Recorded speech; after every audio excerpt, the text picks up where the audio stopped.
오늘 우리에게 주시는 하나님의 말씀은 성경 마태복음 6장 19절부터 21절의 말씀입니다.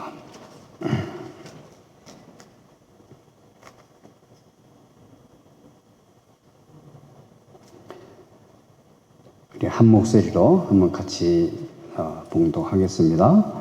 너희를 위하여 보물을 땅에 쌓아두지 말라. 거기는 좀과 동록이 해하며 도둑이 구멍을 뚫고 도둑질하느니라. 오직 너희를 위하여 보물을 하늘에 쌓아두라. 거기는 좀이나 동록이 해하지 못하며 도둑이 구멍을 뚫지도 못하고 도둑질도 못하느니라. 내 보물 있는 그곳에는 내 마음도 있느니라. 아멘. 오늘 우리가 함께 나누려고 하는 그 제목은 내 보물이 있는 곳, 우리의 보물이 어디에 있는가 하는 것을 예수님이 말씀하신 것을 토대로 한번 우리가 생각을 하려고 합니다. 그 보물이라고 하면은 뭐가 처음에 생각이 나세요? 보물 하면은 우리가 살고 있는 이 뉴욕도 그렇고 우리가 살고 있는 21세기 이 세상에 가장 높임을 받고 존귀히 여김을 받고 모든 사람이 추구하는 것 어떤 거가 있을까요? 돈이죠. 그거 모르는 분이 여기 있을까요? 아무도 없어요. 이 세상은 돈이 이제 보물의 대명사가 된 것이고 실제로 우리가 생각하는 것보다 더욱 심각하게 이 세상을 지배하고 있다고 해도 과언이 아니에요. 그래서 오죽하면 맴몬갓, 돈의 신이라고 하는 얘기가 있었겠어요? 그런데 오늘은 우리가 그런 세상에서 따르는 이러한 가치관의 정점을 이루는 돈과 예수님께서 오늘 우리에게 말씀하신 보물과 어떠한 관계가 있느냐, 어떠한 상관관계가 있느냐 하는 것도 좀 생각을 해보고요. 그리고 예수님께서 2000년 전에 가르쳐 주신 이 말씀이 21세기를 살고 있는 오늘날 우리에게 어떠한 의미를 주고 있는지 이런 것도 같이 한번 묵상을 하고자 합니다. 오늘 우리가 꼭 기억해야 될 말씀 한 구절은요. 내 보물 있는 곳에 그곳에는 내 마음도 있느니라. 이렇게 말씀을 하신 거예요. 이거를 절대로 잊어버리지 마시기 바랍니다. 우리의 마음이 어디에 있다고요? 우리의 보물이 있는 곳에 우리의 마음이 있어요. 옛날에 이런 얘기가 있죠. 어떤 돈 많은 사람이 그 집에 그 장롱에 이제 돈을 쌓아놓고 있었는데 이 사람의 유일한 취미는 뭐인가 하면 그 장롱에 쌓인 돈을 꺼내서 세어보고 흐뭇해서 허허 웃으면서 다시 잘 보관하고 잠자리에 드는 것이 취미였다고 하죠. 그런데 이거를 알게 됐던 한 도둑이 그 장롱에 있는 보물을 이제 훔쳐간 거예요. 훔쳐가니까 그 영감님이 다시 그 돈을 꺼내서 세어보면서 기쁨을 누리려고 하다가 보니까 돈이 하나도 없어진 거예요. 어떻게 됐겠어요? 그 사람이 낙심해서 그냥 그 밤으로 죽고 말았다고 하는 얘기가 있죠. 우리의 보물이 있는 곳에 우리의 마음이 있다. 그러니까 또 다른 말로 하면요. 우리의 삶은 우리의 보물과 연결되어 있다는 이렇게 얘기할 수가 있겠죠? 좀 약간 비약은 했지만 이런 말씀으로 나눌 수도 있을 거예요. 자, 오늘 이 말씀은 꼭 기억하시는데 예수님께서 우리에게 우리의 보물이 있는 곳에 우리의 마음이 있다. 그럼 우리 보물이 어디에 있는 거예요? 어디에 있어요? 예금 통장에 있어요? 은행에 있어요? 사실은 그럴 수도 있어요. 우리는 늘 은행 잔고를 밸런스를 컴퓨터로나 이렇게 확인을 하고 그 밸런스에 맞춰서 우리의 버젯을 만들죠. 우리가 어떻게 돈을 사용해야 될까 하는 버젯을 만들고 늘 거기에 이제 관심을 가지고 매일매일의 일상을 살아가는 우리들입니다. 그런데 예수님께서요, 우리가 이 돈에 대해서 그렇게 막 추구하라고 하시기 때문에 이렇게 말씀하셨을까요? 그거 아니에요. 그거 아닌 거 확실하죠? 자, 이제 오늘 우리 예수님 말씀을 한번 묵상을 해보려고 하는데요. 우선 너희를 위해서 보물을 땅에 쌓아두지 말라. 그러면 이 보물이라는 것이 어떤 돈이든지 어떤 보석이든지 또 어떠한 사람들의 어떠한 계층의 사람들에게는 그것이 그의 지식일 수가 있어요. 특히 공부를 많이 하고 아주 좋은 지식을 가지고 있는 계층의 사람들이 있죠. 컴퓨터 프로그램을 잘하는 사람이라든지 또는 재정에 대한 그런 특별한 지식이 있다든지 법률에 대한 지식이 많아서 그러한 지식을 가지고 그의 삶을 유지하는 법률가들도 있고요. 또 어떤 의사들 같은 사람들도 그 지식을 가지고 그의 경험을 가지고 삶을 유지하고 있죠. 그렇게 우리 모든 인간들은 자기가 귀중히 여기는 그런 것을 가지고 있는 거예요. 그런데 예수님이 말씀하신 이 요점은 뭐냐면 그걸 어디다가 쌓아두지 말라고 그랬어요? 땅에다가 쌓아두지 말라고 말씀. 땅에다가 쌓아. 그러니까 예수님 말씀하신 게 이게 어떤 의미인가? 즉 땅에 있는 보물에 너무 마음을 쏟지 말아라 하는 거예요. 그거에 너의 삶을 의지할 것이 못 되는 거야. 땅에 있는 거는 다 녹이 쓰는 거예요. 동록이 쓴다는 말은 그 옛날에 청동 구리 이런 걸로 이제 그릇을 만들고 모든 걸 했는데 그게 동록이 쓰면 시커멓게 다 변하는 거예요. 그래서 못 쓰게 되는 거예요. 그리고 심지어는 도둑이 들어가서 다 훔쳐간다고 얘기를 하셨으니까 거기에 너의 삶을 의탁할 수가 있는 게 아니다는 것을 우선 말씀하셨어요. 그러면 보물을 하늘에 쌓아두라고 말씀을 하셨는 건 무슨 뜻인가? 자, 보물을 하늘에 쌓아두라. 이거는 제가 젊었을 때 그 설교 말씀을 들었는데 어떤 목사님께서 우리가요 세상에 돈을 많이 가지고 있어도 그거 하늘나라를 못 가져가요. 다 놔두고 가죠. 그러니까 미리 헌금을 하세요. 헌금을 해서 하늘나라에 미리 예금해 놓으세요. 그러면 그거는 절대로 잊어버리지 않고 하늘나라에 들어가는 거죠. 이렇게 설교하는 거 제가 들은 기억이 나요. 그래서 많은 사람들이 은혜를 받고 헌금을 많이 하면 하늘나라에 돈을 많이 쌓아놓는 거지 하고 생각하고 막 헌금을 하기 시작했다. 근데 그게 예수님이 그렇게 말씀하신 의미일까요, 이게? 우리의 보화를 하늘나라에 쌓아두라고 한 것이 돈을 많이 하늘나라에 저축하는 의미에서 헌금을 많이 해라. 물론 저는 헌금을 하는 것을 절대로 폄하할 마음이 없어요. 헌금을 해야 교회도 짓고 헌금을 해야 교회에 이런 올간이나 피아노도 들어오고 헌금을 해서 자리를 만들어야 우리가 예배를 드릴 수 있으니까 헌금은 해야 되는 거죠. 헌금을 통해서 하나님의 사람들이 훈련을 받고 준비하고 또 헌금을 통해서 많은 나라에 선교사도 보낼 수 있는 거죠. 그 헌금을 통해서 우리는 전도지도 만들 수 있고 그렇게 해서 쓸 수 있으니까 헌금은 대단히 중요한 거예요. 하나님이 그래서 꼭 뭐라고 하셨냐면 10분의 1, 11조를 그건 하나님 거야. 그러니까 그건 하나님께 드려야 돼 라고 명확하게 말씀을 하셨어요. 근데 그것이 우리 예수님께서 지금 말씀하신 보물을 하나님 나라에 쌓아두라고 하신 것일까요? 이것도 조금 약간 다르죠. 그 말씀의 뉘앙스가 틀린 거예요. 그러면 어떤 것일까요? 여기서 우리 주님께서 가르치신 그 보물이 첫째는 돈에게만 있지 않다는 것은 확실합니다. 그렇죠? 그러면 우리 마태복음 5장 16절에서 26절의 말씀이 어떻게 나와 있냐면 사람이 만일 온 천하를 얻고도 제 목숨을 잃으면 무엇이 유익하려? 사람이 무엇을 주고 제 목숨과 바꾸겠느냐? 이 놀라운 말씀이죠. 그렇죠? 아니 뭐 아무리 돈을 많이 가지고 부귀영화를 누리면 뭐 하겠어요? 그 사람이 죽으면.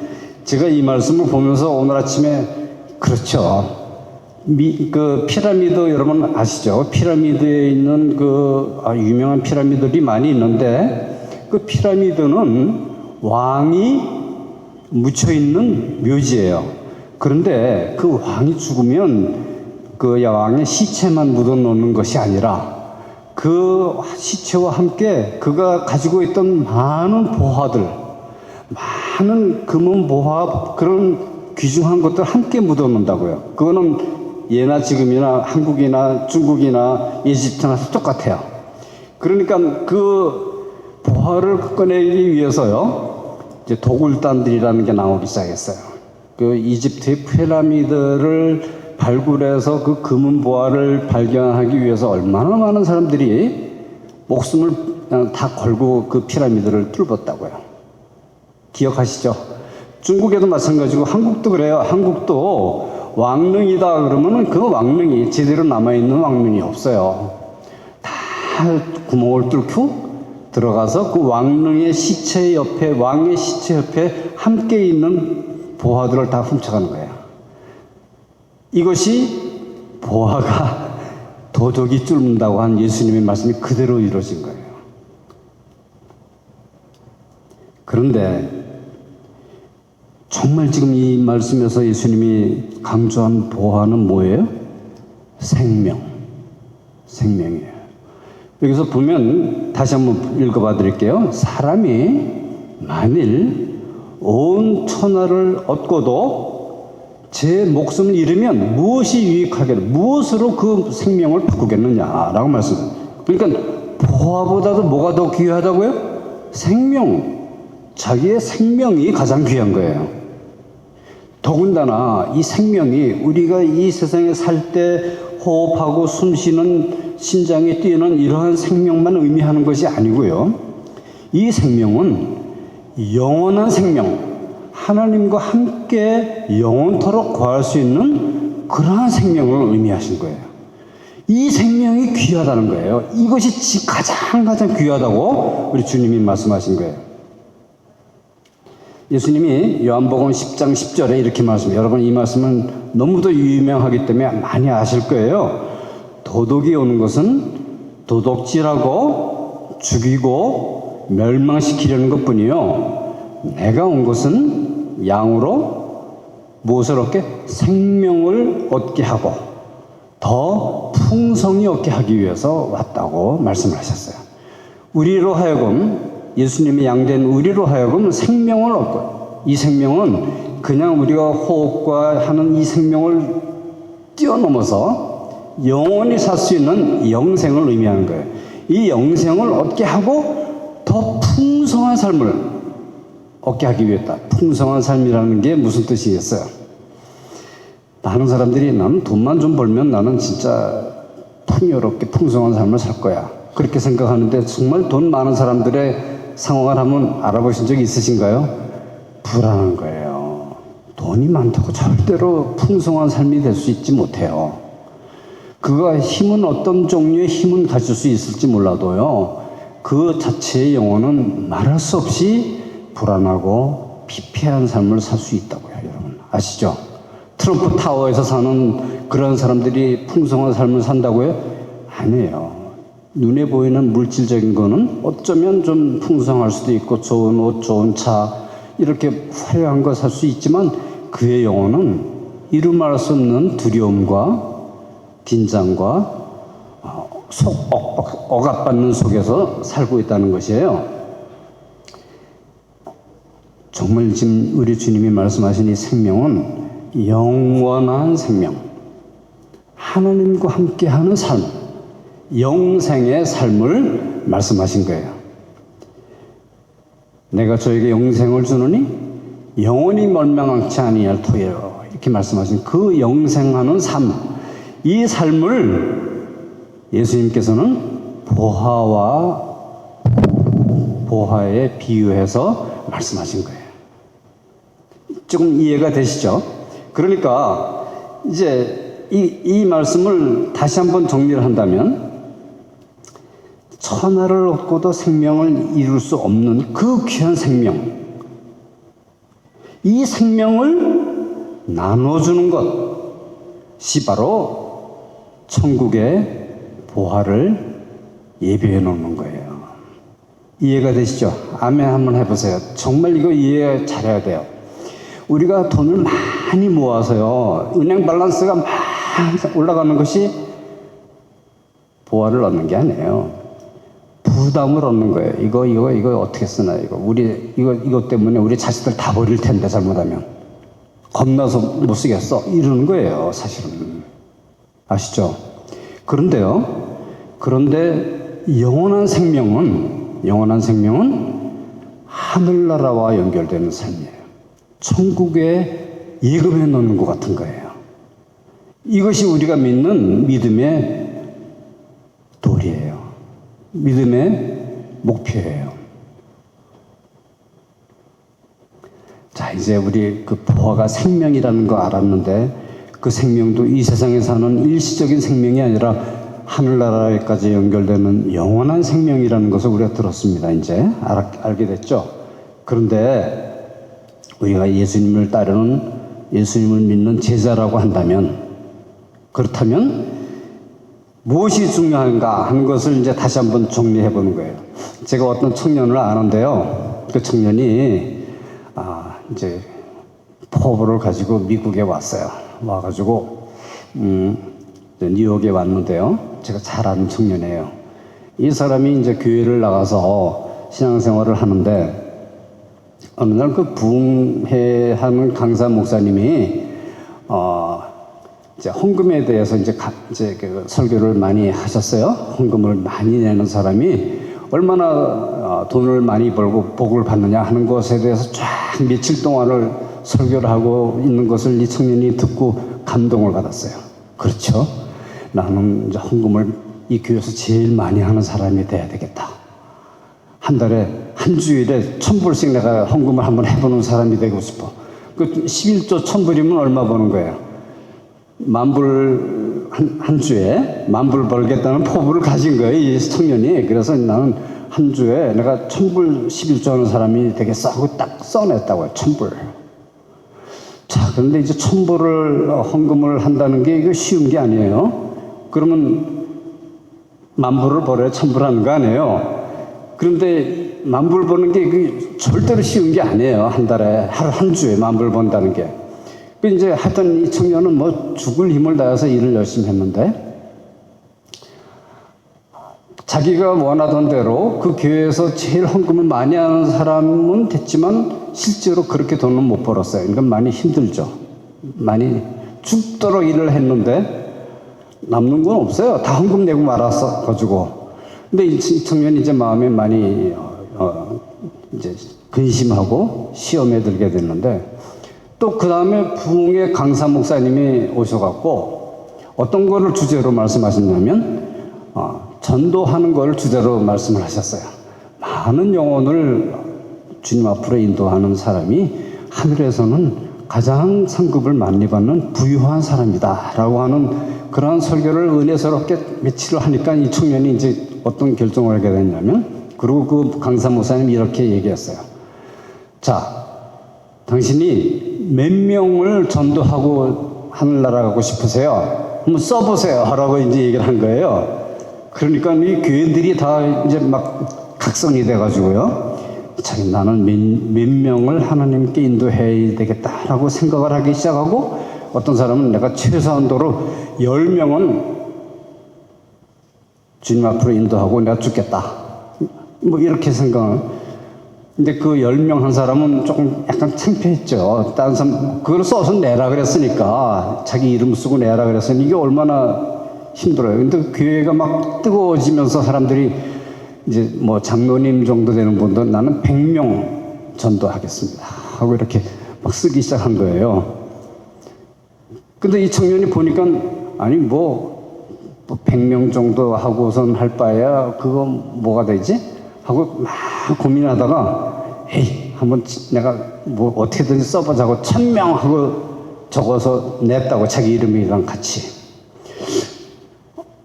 그런데 이 1000명을 딱 써놓고 하나님께 약속을 하고 집에 왔는데 고민되기 시작한 거예요. 내가 어떻게 1000명을 주님 앞으로 전도를 하냐?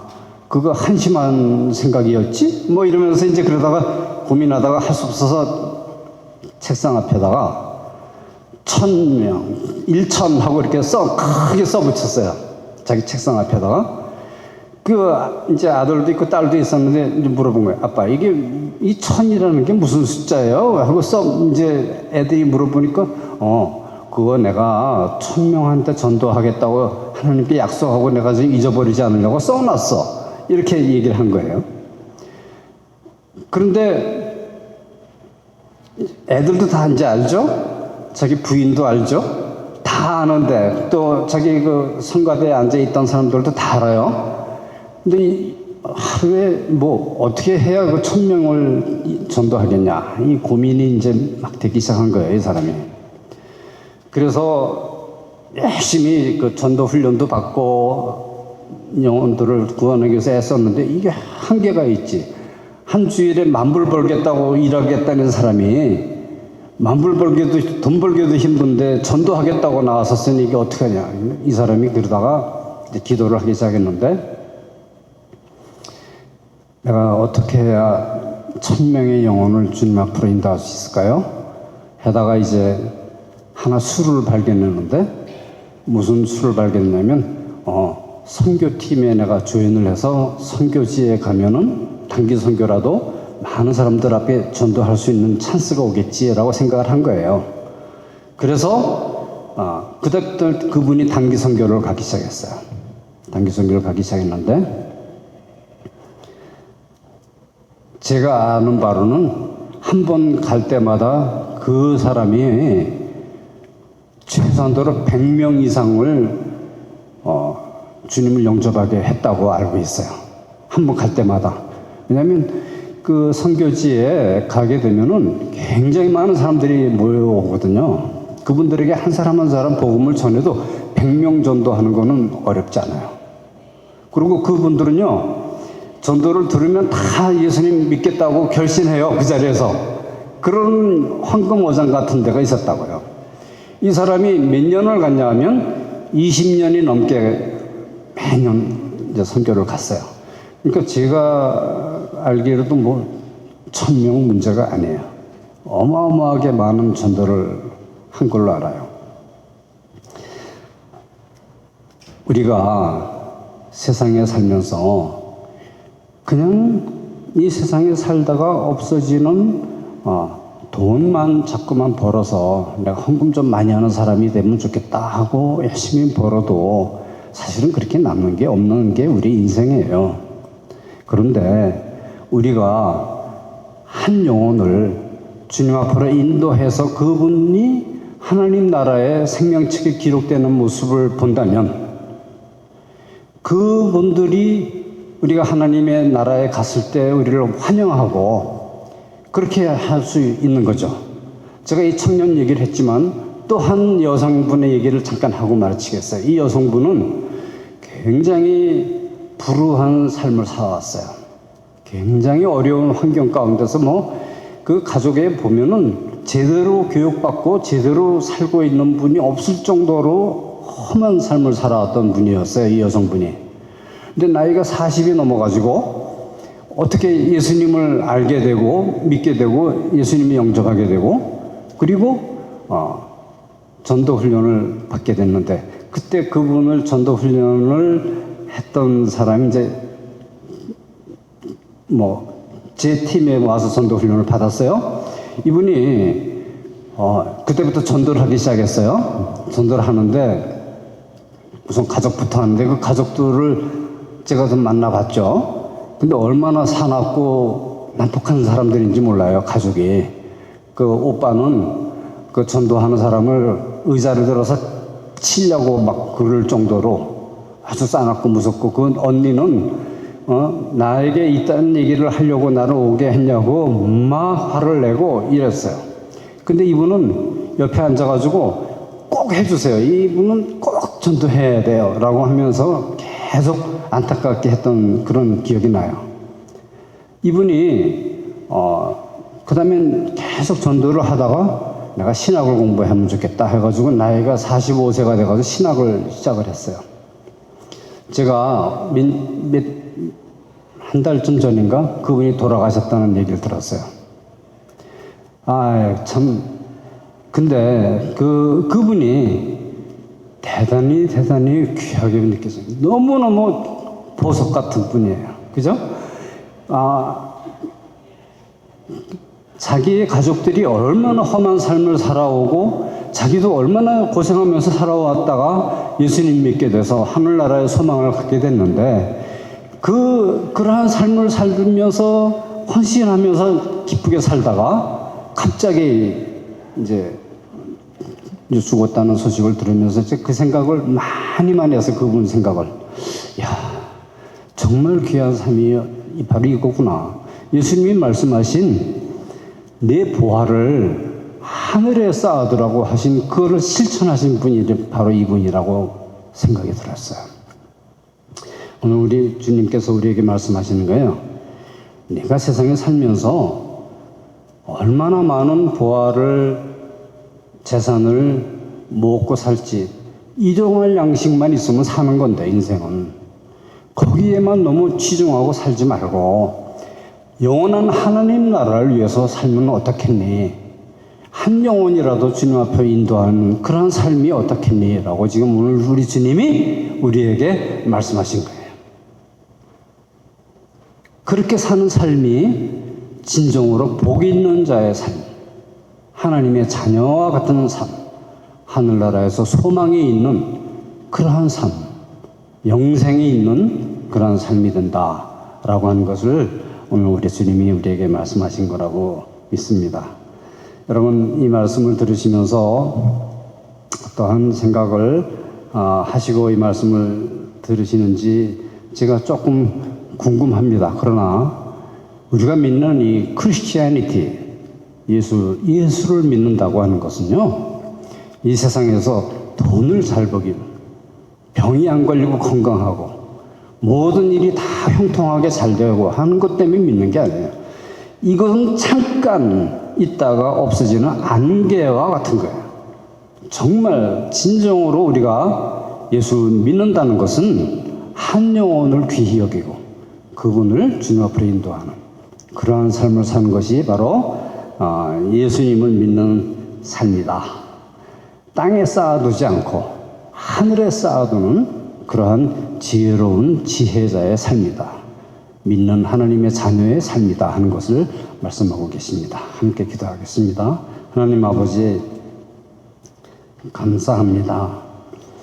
우리에게 천국에 하늘나라에 보화를 쌓아두는 이 놀라운 길을 주님께서 말씀해 주신 것을 인하여 감사합니다. 이 자리에 있는 주님의 귀한 자녀분들이 이 말씀을 듣고 함께 아멘 하고 받고 한 영혼을 주님 앞으로 인도하는 힘을 쏟는 우리 모두가 되게 하여 주시고 우리가 어느 날 주님 앞에 나갔을 때 잘하였다 착하고 충성된 종이라고 하는 그 말씀을 듣는 우리 모두가 되게 하여 주옵소서. 감사하며 예수 그리스도의 이름으로 기도합니다. 아멘.